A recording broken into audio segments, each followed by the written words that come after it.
Boletim do Atlético. Oferecimento Castro Sound System e Laboratório Santa Cecília.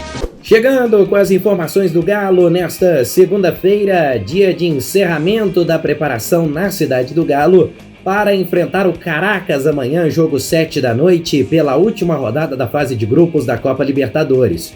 O Atlético precisa de uma vitória simples para garantir a primeira posição, até mesmo um empate da primeira posição do grupo G para o Galo, mas o Atlético também quer terminar entre os melhores primeiros colocados. Até tem chances matemáticas de ser o primeiro colocado geral, mas é uma possibilidade pouco viável, porque hoje 3 equipes têm campanhas superiores às do Atlético. O River Plate, o Palmeiras e o Tajeres. Essas 3 equipes têm 13 pontos cada, o Atlético tem 12. O Tajeres joga fora de casa contra o São Paulo, é até uma possibilidade viável ali para o Atlético secar.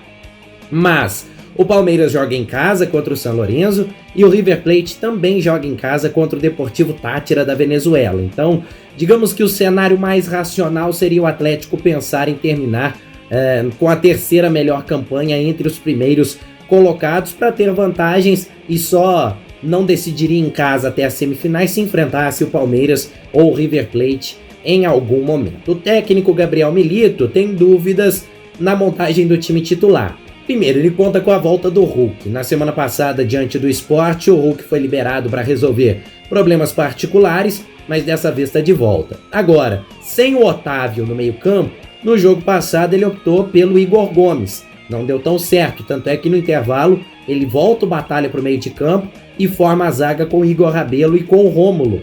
O Lemos até foi o titular e também não foi bem. O Bruno Fux está de volta para esse jogo. Ficou de fora da partida passada por conta de uma indisposição estomacal. Então a tendência, ou uma das possibilidades, seria ele ter Bruno Fux e Rômulo na zaga com Batalha voltando para o meio de campo.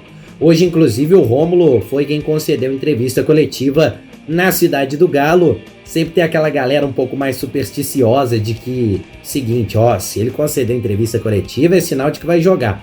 Então o Rômulo tá nessa disputa sim para começar entre os titulares. Claro que a definição nós teremos apenas amanhã, 1 hora e meia antes da bola rolar. Lembrando para você que esse boletim é um oferecimento do Laboratório Santa Cecília, desde 1971, cuidando de você e de toda a sua família. Unidades em Lavras e em toda a região. E Castro Sound System, som, alarme, travas, insufilme em geral. Vamos falar de bastidores, porque o Atlético segue se movimentando, ou pelo menos monitorando nomes para a próxima janela de transferências. O Bernard já está certo. Nesse final de semana ele se despediu do Panathinaikos da Grécia, foi até com título, ganhou a Copa Grega e é aguardado na próxima sexta-feira em Belo Horizonte. Vai desembarcar dia 31 no aeroporto de Confins, ali na parte da tarde.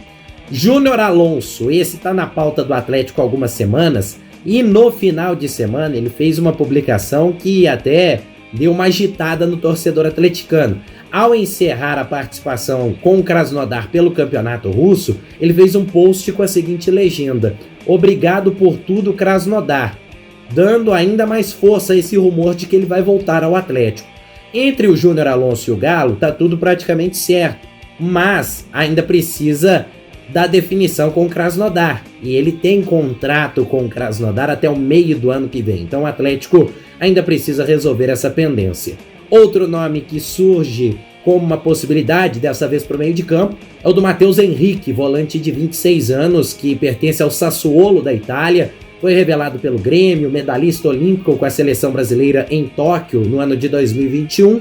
Ele tem contrato por lá até o meio de 2026. É um jogador que é titular com uma certa frequência. Agora, por estar em uma equipe que não tem tanta visibilidade como é o Sassuolo, uma volta ao Brasil seria vista com bons olhos, mas lembrando que é uma negociação difícil.